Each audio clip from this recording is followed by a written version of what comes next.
Hello, welcome to my channel প্রবাসী বাঙালি। আমাদের এখন শুক্তো খাওয়াটা খুব জরুরি, কিন্তু অত পরিপাটি করে বা অত রিচ করে শুক্তো খাওয়া সবসময় উচিত না। আজকে রোজকার শুক্তো যেভাবে রান্না করা হয় সেইটা আমি শেয়ার করব। এখানে রয়েছে 4-5টা সজনে ডাঁটা, গোটা 6 পটলগুলো একটু মোটা করে কেটেছি। যেগুলো শক্ত যেমন পেঁপে, করলা, এইগুলো কিন্তু পাতলা করে কেটেছি, আর এরকমভাবেই কেটেছি, বড় বড় সাইজ করিনি। এখানে রয়েছে কাঁচা কলা, এখানে রয়েছে 3টে বেগুন, 2টো কাঁচা কলা, 2টো করলা, কারণ করলা বেশি দিলে খুব তিতো হয়ে যাবে। এখানে রয়েছে 300 গ্রামের মতো পেঁপে। এটার মধ্যে ঝিঙেও কিন্তু দেওয়া যেতে পারে। এখানে এবার একটা কড়াই বসিয়ে দিয়েছি। এখানে দিয়েছি 2 চামচ মৌরি, 1 চামচ ধনে আর 1 চামচ জিরে।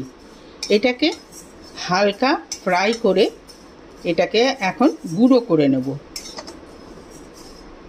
এবারে কড়াইতে 1 চামচ সর্ষের তেল দিয়েছি, আর এখানে 1 চামচ 5 ফোড়ন আর 2টো তেজপাতা এইটা ফোড়নে দিয়ে দিলাম।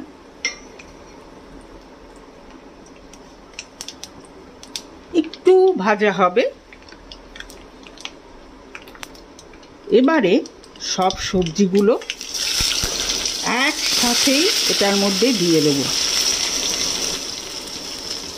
কারণ নরম সবজিগুলো আমি একটু মোটা করে কেটেছিলাম, তো গলে যাবার কিন্তু কোনো ভয় নেই।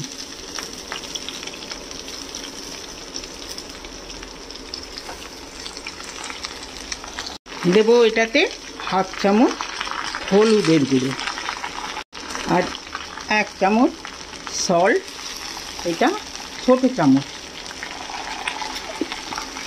নিয়ে এটাকে ভালো করে মিক্স করব। মিক্স করে কিছুক্ষণের জন্যে, মিনিট খানেকের জন্যে এটাকে ঢাকা দিয়ে দেব।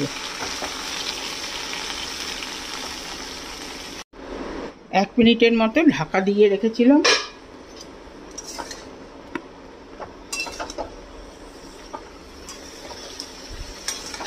এটা কিন্তু বেশি ভাজাভাজি করব না। এবারে গরম জল দিয়ে দেব, সবজিগুলো যেন একদম ডুবে যায়।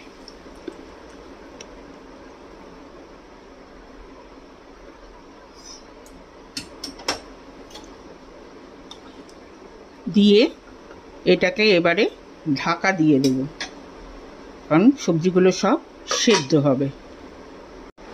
মিনিট 15 ঢাকা দিয়ে রেখেছিলাম।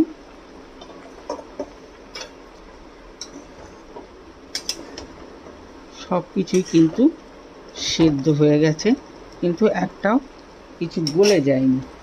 এবারে 1 চামচ আদা বাটা এটার মধ্যে দিয়ে মিশিয়ে দেব। আদা বাটাটা লাস্টে দিলে আদার যে গন্ধটা সেইটা ভালো পাওয়া যায়।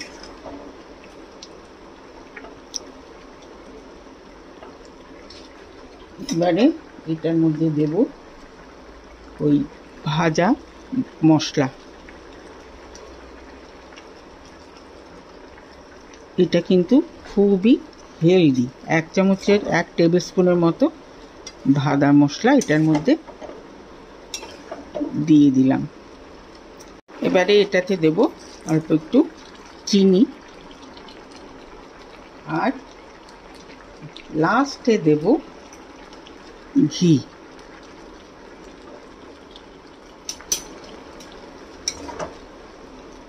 দিয়ে ফ্লেমটাকে একদম কমিয়ে দেব, যাতে ঘিয়ের ফ্লেভারটা থাকে। এটা কিন্তু ভাতের সাথে খেতে